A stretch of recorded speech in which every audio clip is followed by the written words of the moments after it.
Hello and welcome to Vancouver CRE Market Channel.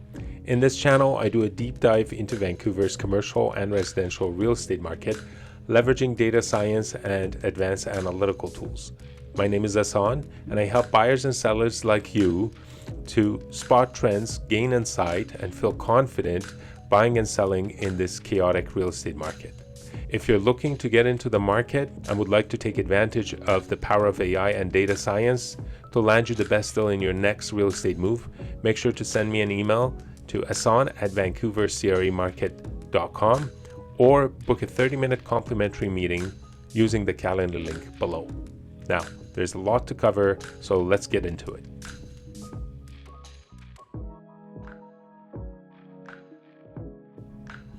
Okay, so let's start from looking at some KPIs for macroeconomics and work our way down.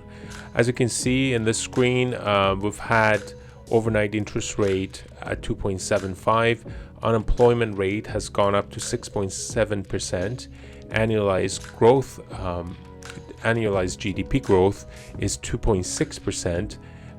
So annualized GDP growth means they look at quarter over quarter GDP growth rate, which was, I think, 0.6%, and they project if for the next coming year it goes up like that, the GDP growth for the year would be 2.6%.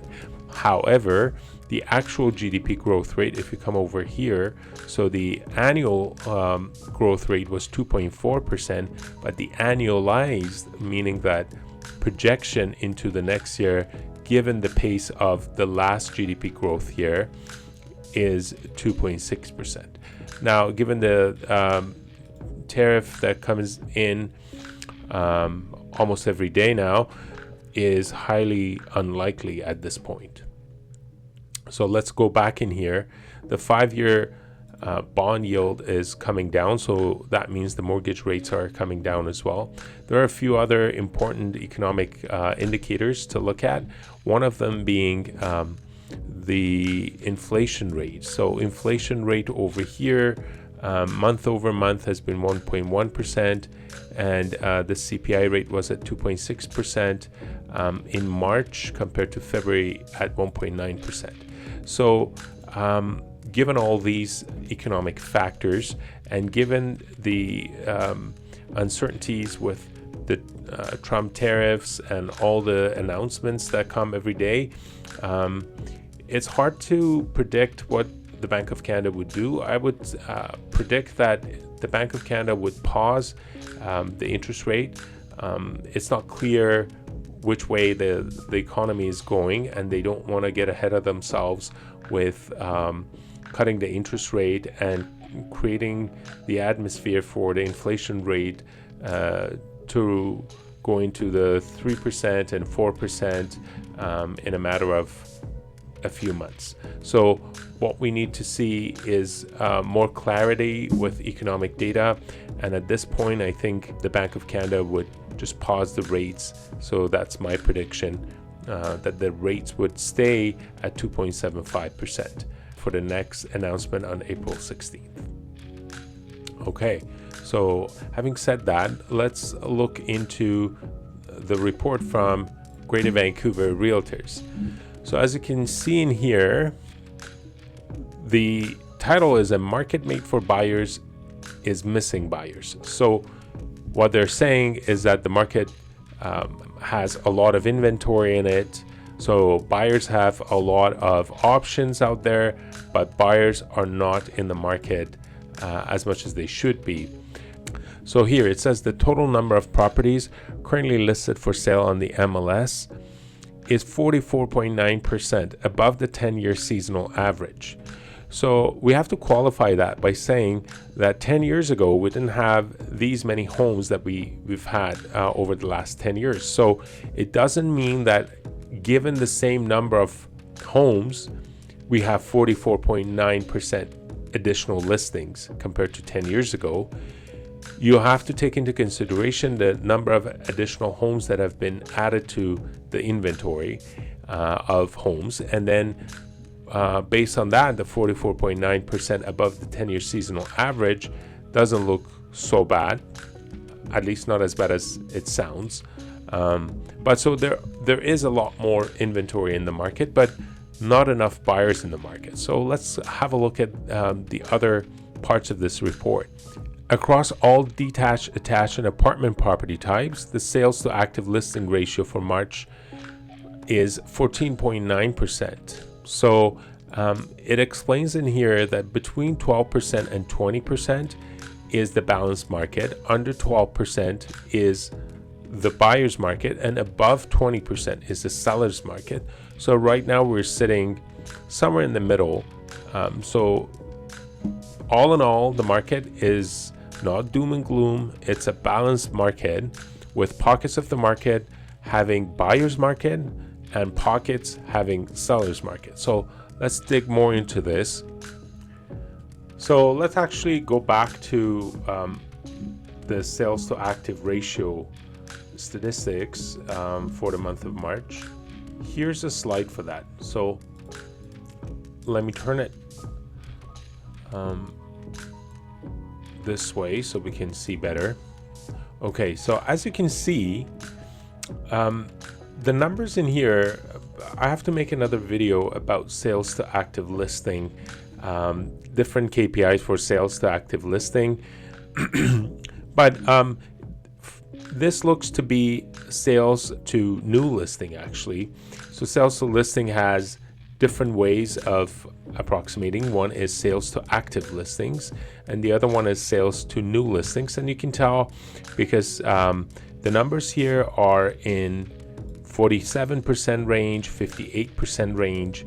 And when you see the ranges in those numbers, that is almost always sales to new listings. So that means the percentage of sales to new listings for Delta South in apartments was 58%, or more than 1 in 2 units that were coming in the market for that month was sold as well. So again, it has a lot of nuances, and I'm not sure how many people actually are aware of those nuances, but right now we'll just go by the numbers. I'll make another video describing what those nuances are. Because this one is sales to new listing, anything below 40% indicates buyer's market, anything above 60% indicates seller's market, and between 40 to 60% is actually the balanced market. So this is one way of measuring the balanced market, seller's market, and such. And you can see you can pause the screen and have a look at different product types. So for example, for detached in Vancouver West, we'll look at 25%. So it's a buyer's market. It used to be 21%. So let's move on to the next slide. So if you look at different, so this part is the composite. That means all product types, including attached, detached, townhomes. So this is just mainly for statistics purposes. But if you come to actual detached homes, and if you look at the first column is the first month change and 3-month change, all the way to 10-year change, you see that the detached homes in Pitt Meadows they had 4.4% gain, in Whistler 3.7%, in Squamish 3.4%, and in Bowen Island they lost 2.4%. In North Van almost 1%, and you can see in other neighborhoods like Vancouver East and Vancouver West and West Vancouver, Vancouver East slightly lower at 0.3% lower, Vancouver East 0.4% lower. But again, these are basically 1 month change or 3-month change. What you really want to look at if you are a long-term investor or homeowner, home buyer wanting to get into a home, you want to look at the 3-year, 5-year, and 10-year change, because typically you want to look at the duration of time that people hold a house before they sell it because their lifestyle change or any other reason. So what you want to look at for, say, detached homes, let's have a look at which one was the winner for the 3-year change. And as you can see, for the 3-year change, almost all municipalities or all cities lost on that one, except for Burnaby North that gained 4.1%. So that was the winner, and the loser in that column would be Bowen Island that lost minus 11.8%. However, if you look at the Bowen Island in the 5-year change, you'll see Bowen Island was one of the top performers in the 5-year range at 51% growth. So you would say, yeah, it's the highest performer right after Port Coquitlam, which gained 51.3%. So almost tied with Port Coquitlam in that regard. And if you look at the 10-year change, Bowen Island did 137%, which is quite high compared to other ones, not as high as Squamish at 174%. So these 3 last columns are the ones that you want to look at if you are a home buyer and want to know where to invest or where to buy a home, so it's the wisest investment as well. Obviously, people don't buy into different cities just for the financial gain. They look at where they work, the travel time, where their families are, where their roots are. So all those play roles in making a decision. But at the same time, if you have different options, 2 or 3 options to look at, you want to look at the 3, 5, and 10-year change columns in here to see which of the 2, 3 options that you have is a better financial investment as well. Okay, so market has been sitting flat all in all, as you can see in here. Across all property types in Lower Mainland, the 1 month change was sitting at 0.5%, 3-year change at minus 9.4%, and 5-year change at 32.5%. So if you purchased your property back in 2022 at the top of the market, the property price has dropped significantly, almost 10%.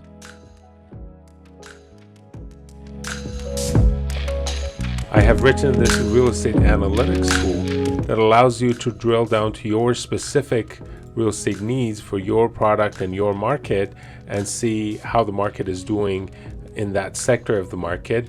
So it gives you a very specific snapshot of market for specific product types, price range, year build, floor area, and the rest. And if you are an agent and you'd like to take advantage of this analytical tool, please do get in touch with me as well.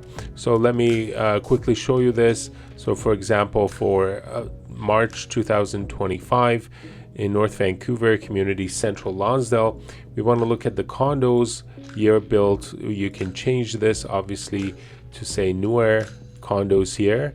As you can see, these numbers change. So this is a buyer's market for condos built after 2010 in Central Lonsdale. You can change this to say Lynn Valley area. So as you can see, this tool can give you a very specific report of sales to active listing ratio for your specific needs as well. I'm also able to generate reports for a specific area, for price growth in a specific area. So say we're looking at Dunbar for single family homes in Dunbar, and we're looking at this kind of chart. We can have a look at the average. So it takes care of all the randomness, and then the median. So that tells us how the price has been changing in Dunbar, for example, for single family.